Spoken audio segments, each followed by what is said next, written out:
Hey guys, I'm going to show you really quick how you can take a regular box cake and make it just like the bakery does, super fluffy and super yummy. So, the first thing that you do is you're going to read the directions of the box on how to make it normally and then just make a couple of adjustments.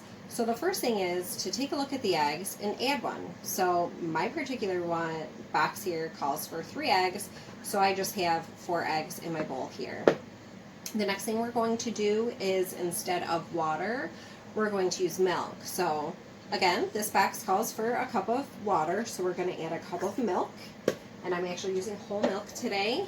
And then instead of the vegetable oil, you're going to use melted butter, and you're going to double that. So this box calls for half cup half cup of vegetable oil. So we just have a cup of melted butter here, and we're going to pour that right on in.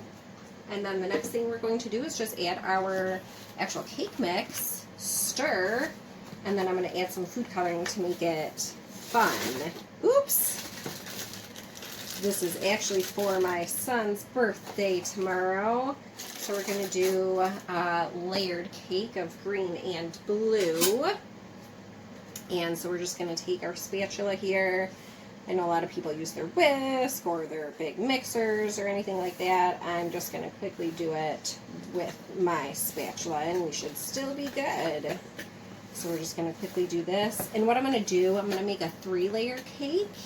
And they're smaller circular layers, so I'm actually going to take about 1/3 of the cake batter and set that in a different bowl so I can make a separate color. So I think we're going to do green, blue, green. Sounds good to me. So we're just going to mix this up a little bit more. And this actually kind of makes your cake a little bit bigger because it's going to expand the cake batter a little bit. So it just, you're able to make a little bit larger cake with it. So again, I'm just going to take a little bit of this and dump some out. And then what we're going to do is we're going to just add our food coloring. And this one, being I'm making 2 layers, it's the bigger bowl. That's where we're going to add the green in at. And if you didn't know, if you don't use food coloring a lot, food coloring is very generous in the way that it spreads. So start with a couple of drops first, mix it, and then see how you like the look of it. And then you can always add afterwards. So if you're looking for a lighter color, you're obviously going to just add a couple of drops. If you're looking for a richer color or a darker color, just add a couple more drops at a time until you get the desired color that you want, or the desired shade that you want of the color that you're doing. So we're just doing green, and it doesn't have to be super dark or anything like that. Being as I did use a white cake, that is the best to do any sort of colored cakes with. We just have a nice green there. And then what I'm going to do is I'm going to cook a layer. I'll take it out of my pan, and then we'll put the next layer in. So I am actually using Tupperware's Micro Pro Grill with the Pro Ring insert. And the cool thing about this is I'm going to use this in my microwave, so it's actually going to take a lot quicker time to make my 3-layer cake than in the oven. It's hot today, so I'm also not going to make my house hot or anything like that. And this is going to be done in about 8 to 10 minutes in my microwave, and then we'll move on to the next layer. So it's pretty cool. Plus, it's like the perfect, cute little size for my son for his birthday. So all I'm going to do is I'm going to put some of the batter in. I don't want to completely fill the ring, just like you wouldn't fill a cake pan or anything like that. We're just going to make sure it's even. And I'm going to start off, I have a 1200 watt microwave, so I'm going to start off with 8 minutes, and then we're going to check from there. Done this, and then just see how we look. And as always, I will definitely show you guys exactly what it looks like once it's done. So I'm just going to put my ring in there. I'm going to put my cover on the casserole dish position so it's not sitting directly on the ring, and pop it in my microwave.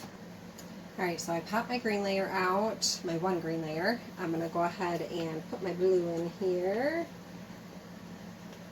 And I did that one at 8 minutes. And now I'm going to do this one at a little bit less time, simply because my Pro Ring and my grill itself, not the Pro Ring, the grill itself is already preheated, so we don't need as much time. Alright, now I want to show you guys something really cool. I have not shown you the flip right when I take the cake out of the MicroPro grill, but I just want to show you, I'm literally, right when my microwave is done, taking it straight out. I'm actually not letting it cool, and my MicroPro ring is clean. I don't have stuff all stuck to it. I didn't use any butter. I didn't have to grease it or flour it or anything like that.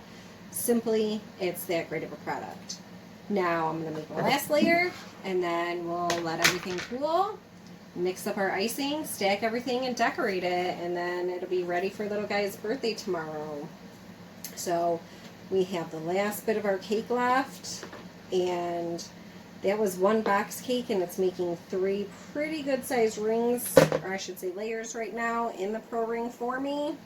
And pretty excited to see this all done when it's all done.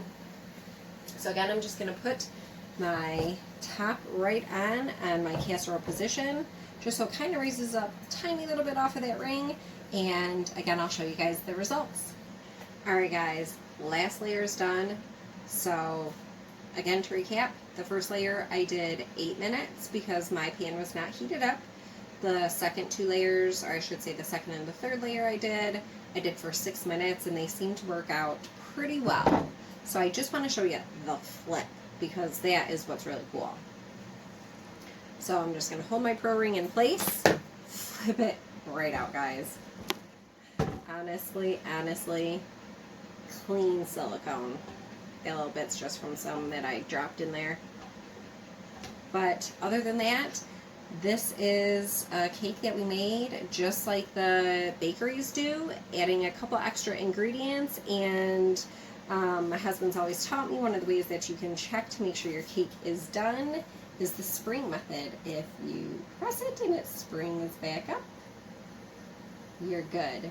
So I'm really excited to get everything put together and decorated once it's cooled. I will show you guys what it looks like in the end.